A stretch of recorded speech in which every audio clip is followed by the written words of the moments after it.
இவ்வளவு அழகாக பேசுகிறீர்களே, ஏன் உங்கள் கட்சிக்காரர்கள் கூட்டம் போடுவதில்லை என்று கேட்டார். அடுத்த கேள்வி என்னை பார்த்து கேட்டார், இவ்வளவு அழகாக பேசுகிறீர்கள், நீங்கள் எந்த கட்சி என்று கேட்டார். நான் மாநில தலைவராக இருக்கிற பொழுது ஆத்தூர் என்கின்ற ஊருக்கு ரத யாத்திரையாக செல்கிறேன். இன்றைக்கு போல் அன்றைக்கு பாரதிய ஜனதா கட்சி பெரிதாக வளரவில்லை. வளர்வதற்கான அடித்தளத்தை அமைப்பதுதான் எங்களுடைய பணியாக, எல்ஜியோட பணியாக இருந்தது. அந்த ஆத்தூரிலே பேசுவதற்கு எங்கே ஏற்பாடு செய்திருக்கிறீர்கள் என்று கேட்டேன். அவர்கள் சொன்னார்கள், எங்கேயும் ஏற்பாடு செய்யவில்லை என்று சொன்னார்கள். இந்த ரத யாத்திரையிலே என்ன ஒரு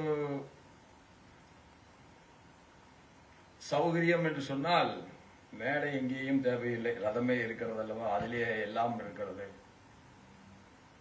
நான் சொன்னேன், நம்ம கொடிக்கம்பம் எங்கே இருக்கிறது என்று அவர்களிடத்தில் கேட்டேன். ஒரே ஒரு கொடிக்கம்பம் இருக்கிறது, அது பேருந்து நிலையத்திற்கு முன்பாக இருக்கிறது என்று சொன்னார்கள்.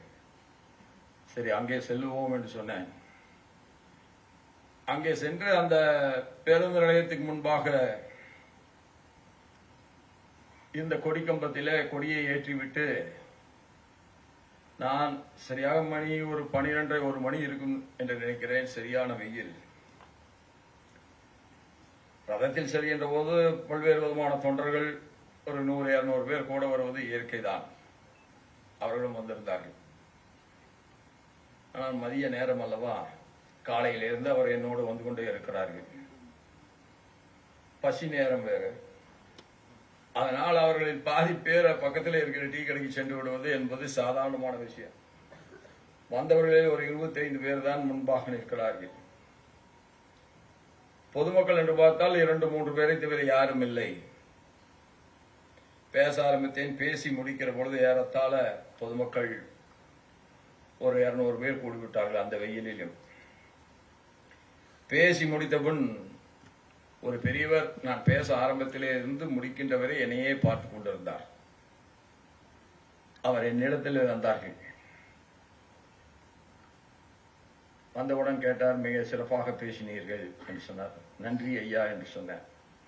அதற்கு அடுத்த வார்த்தை தான் அவர் கேட்டது, இன்றைக்கு மட்டுமல்ல, என்றைக்கும் என் மனதை விட்டு போகாது. இவ்வளவு அழகாக பேசுகிறீர்களே, ஏன் உங்கள் கட்சிக்காரர்கள் கூட்டம் போடுவதில்லை என்று கேட்டார்.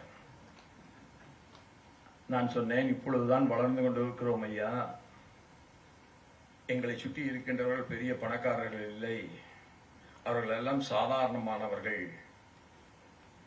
அவர்கள் ஏதாவது ஒரு நிகழ்ச்சி என்று சொன்னால் தான் அவர்களாலே கூட்டம் போட முடியும் என்று சொன்னேன். நான் அவர்களை கேட்டுக்கொண்டிருக்கிறேன். அவர்கள் விரைவிலேயே ஒரு பொதுக்கூட்டத்துக்கு ஏற்பாடு செய்வார்கள் என்று அவருக்கு சொன்னேன். அதற்கு அடுத்த கேள்விதான் வாழ்வில் இன்றைக்கு மட்டுமல்ல, என்றைக்கும் மறக்க முடியாத கேள்வி. அடுத்த கேள்வி என்னை பார்த்து கேட்டார், இவ்வளவு அழகாக பேசுகிறீர்கள், நீங்கள் எந்த கட்சி என்று கேட்டார். இதை நான் ஏன் உங்களிடத்தில் வைக்கிறேன் என்று சொன்னால், எந்த கட்சி என்று தெரியாத காலத்திலும் உழைக்கின்றவர்கள் யாரோ அவர்கள்தான் உரமாக மாறிப் போகிறார்கள். தவிர்க்க முடியாத தம்ப்நெயில்ஸ், கலக்கலான கண்டென்ட்ஸ், சினிமாவும் சீரியஸ் பிரச்சனைகளும், பல வருடங்கள் இடைவெளிக்கு பிறகு இந்த படத்துல ஒரு கலகலப்பும் கைகலப்பும், போயிட்டே தான் இருக்காரே தவிர பிரேக்கே இல்லாமல் பிரேக்கிங் நியூஸ் சொல்லும் தந்தி டிவி ஆப். இன்ஸ்டா தலைமுறை வரை இறங்கி அடிக்கும் தந்தி டிவியின் டிஜிட்டல் எக்ஸ்க்ளூசிவ். அது தண்ணிக்குள்ள போகும்போது ஹேங் ஆயிடுச்சு. உங்களுக்கு விஜய் சார் எந்த அளவுக்கு ரொம்ப பிடிக்கும்? Of course, Malayalis are huge Vijay sir fans. ரெண்டு பேருமே ரொம்ப பிடிக்கும் எனக்கு. தந்தி டிவி ஆப்பை இலவசமா டவுன்லோட் செய்யுங்க. ஃபாலோ பண்ணுங்க, சப்ஸ்கிரைப் பண்ணுங்க, என்ஜாய் பண்ணுங்க.